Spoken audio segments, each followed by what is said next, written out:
Okay, this is JBM. Alright, so to do a quick franchise review on the Blair Witch project, obviously in the late 90s the first one came out and it was really groundbreaking, trailblazing for a movie of its kind, to be found footage horror movie. Obviously I'm not really a fan of that style because basically it's just a bunch of actors doing improv basically with no movie special effects. So it's a really cheap movie. They only made it for like under $5,000 around there, and the camera that they used, they rented it from Best Buy and actually returned it. They bought it and then returned it is what they did. Anyway, it came out at the perfect time though, back in the late 90s, and it was like a viral internet campaign, and that was the age where, and a lot of people thought it was true, like these people were missing, and the way that they did it, they never revealed their cards. So you didn't know if they were actors or not if you were young and naive, like me, because I was only 11, 12. So then after that, Artisan owned the rights, and they really wanted to rush in the sequel to this. And the original creators, Daniel Myrick and Eduardo Sanchez, weren't interested, they wanted the hype to die down a little bit, for the hunger to come back. They wanted to milk all the money out of the first one before they made the sequel.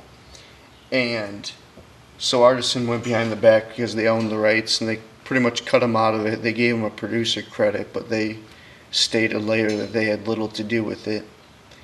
And even the director that filmed it, he said that the studio went behind his back and reshot some of the scenes to film it more of a commercial style.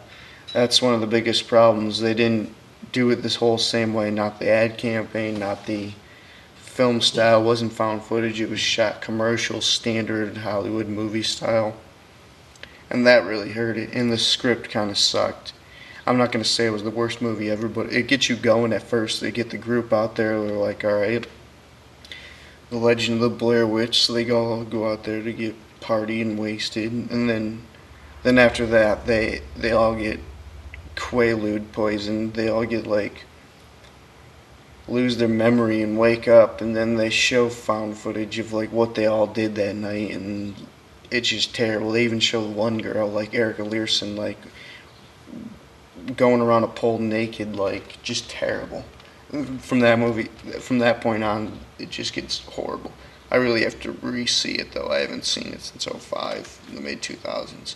Anyway, so basically, Daniel Myrick and Eduardo Sanchez were butthurt about the sequel to it, Book of Shadows, Blair Witch 2, which came out in 2000, like I was saying. So ever since then, this project has been in talks. Lionsgate now owns the rights.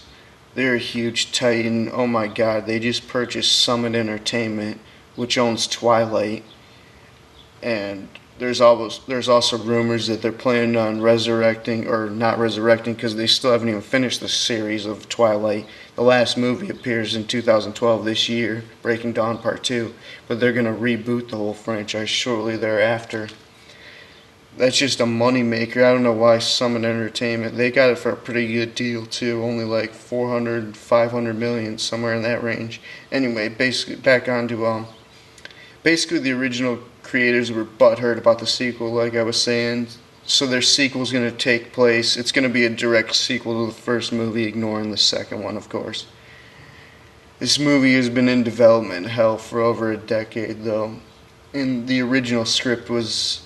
There's also been a script that they submitted that was a prequel about the Burkittsville Witch, set in 1786, and the curse that followed the town in decades, if you're familiar with the franchise. Anyway, even around that time, the History Channel or Blockbuster, they came out with a documentary about the Blair Witch, and the whole documentary, everyone's acting like it's real. I used to own that documentary and watch all the time. It's really good. I think it's on YouTube. Check it out. Get back into this franchise. Actually, I hate this franchise. The first one really sucked. It was all improv, stupid acting, stupid lines. They'd pull out a Ziploc bag full of blood. They'd wake up the next morning, cut shot, and they'd be like, look, blood in my hand. I don't know how it got there. And then they put a few twigs together. The whole thing, you could just picture what happened off camera. The actors were like the whole crew. It's really messed up. It's really low budget, really terrible, really overrated movie. If it was made seriously and like, no, I'm saying if the script was a lot better, the dialogue was a lot better. There was no script. It was all improv from the actors, just basically being themselves. And we didn't get to see the Blair Witch. That's part of the myth of it, but still, you wanted to see the Blair Witch. You wanted to get that ending. The ending where he just basically looks like he passes out pissing himself at the end, and you're like, what the hell? Anyway, there's even a rumor that they're gonna show cameos of the original actors. I'm not buying that. Heather Donahue was so terrible. I am so sick of her. I'm glad she didn't make it. Well, it's not a surprise because she's just terrible. Of course, she like won a Razzie or was nominated for a Razzie for her performance. Anyway, this was JBM from VillainNews. Give me your thoughts on this franchise and whatnot. Anything else you learned in the commentary box. And this is the end of this video now.